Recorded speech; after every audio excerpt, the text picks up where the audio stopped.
针对民进党同市长参选人林志坚的论文争议，台大学术伦理审定委员会昨驳回林志坚要求社科院院长苏宏达爱回避的申请。林志坚竞选团队今日表示，会继续提出复决。国民党参选人张善政颠倒是呼吁林志坚就要参加学论会，唔通暗暗揶揄输人会记。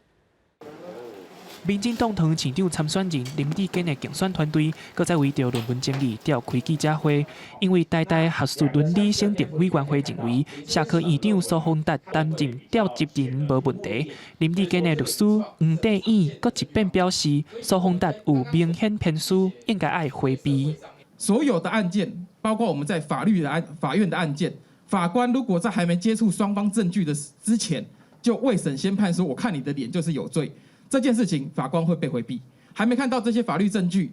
全部的卷宗资料都还没看，他就未审先判，先定调为丑闻。这件事情在法律上是不允许的。不过林志坚加指导教授陈明通拢无出席台大学论会，国民党唐市长参选人张善政嘛提出看法。他们两位如果真的光明磊落，就放心的去出席台大的这个审查会，不用在那边躲躲藏藏，好像给人家感觉心里面有一些不能够讲出来的秘密。台大学伦会目前现阶段，我们认为苏宏达教授依法应回避而未回避，基于先程序后实体，律师团不建议当事人出席有瑕疵的学伦会。 黄德义表示，伊会伫收到台大公文的5天内提出复决，希望上级机关教育部会当维护定数正义。台大对此无要回应。张善政讲，相信台大会为国家守条学术尊严。